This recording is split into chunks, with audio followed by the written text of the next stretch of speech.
Au nom du Père et du Fils et du Saint-Esprit, Amen. Le Seigneur soit avec vous.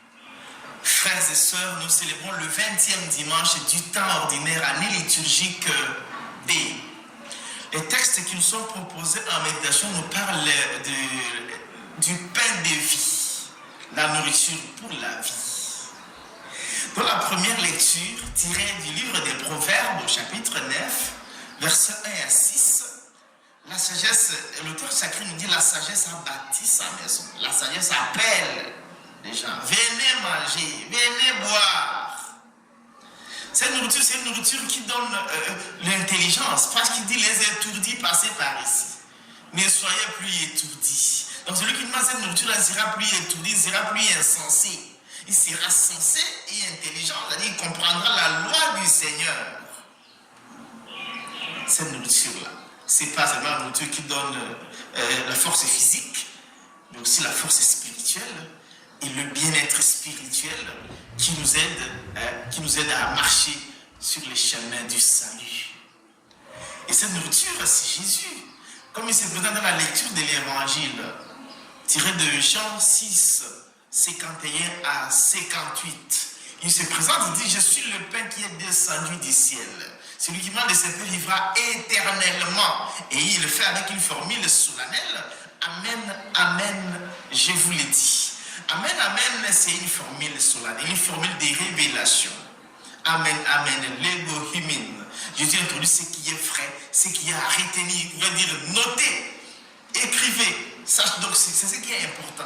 Celui qui ne mange pas la chair du Fils de l'homme et ne boit pas son sang, il n'aura pas la vie éternelle. Donc la nourriture qui est Jésus, parce qu'il dit celui qui me mange, cette nourriture c'est le gage de l'immortalité. L'avons-nous dit les dimanches derniers, mais cette nourriture, c'est une nourriture qui oriente aussi notre vie sur terre, qui nous aide à modeler notre vie sur terre pour que nous puissions avoir le salut.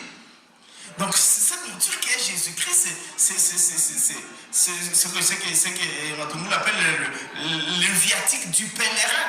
C'est qui nous donne la force de marcher, c'est qui nous donne la force de veiller sur notre conduite. Parce que si nous ne veillons pas sur notre conduite, grâce à cette nourriture que nous mangeons, qui est Jésus, nous n'aurons pas le salut. Et Paul nous dit dans la lecture dans la deuxième lecture, tirée de sa lettre aux Éphésiens au chapitre 5, versets 15 à 20. Veillez sur votre conduite. Nous vivons des jours mauvais. Je pense que nos jours peuvent être encore plus mauvais que les jours de Paul. Évidemment, les uns comme les autres vivent leur époque avec ses difficultés.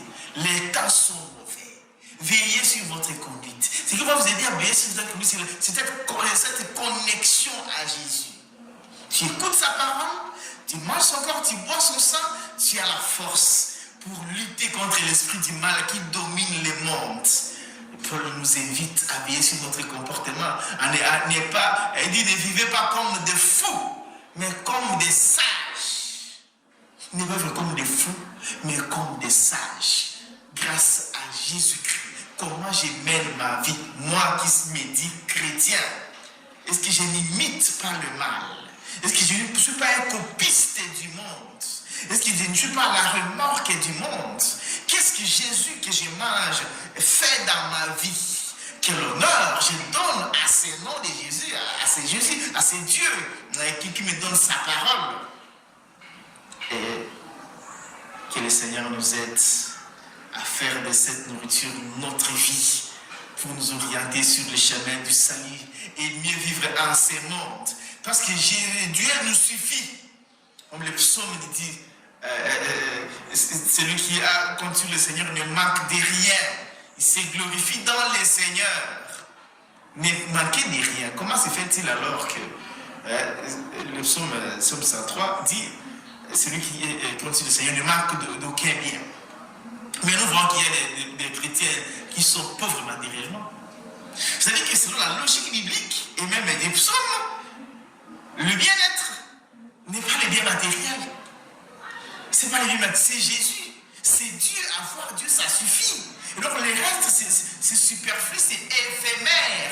L'essentiel, c'est d'avoir Jésus. L'essentiel, c'est de manger Jésus, de modeler notre vie sur Jésus-Christ, qui nous aide ce dimanche, à faire en sorte que ce que nous recevons de lui puisse devenir notre vie. Ce que nous recevons de lui puisse éclairer notre vie et nous guider sur le chemin de l'intelligence, le chemin qui nous guide vers le salut et la gloire avec Jésus.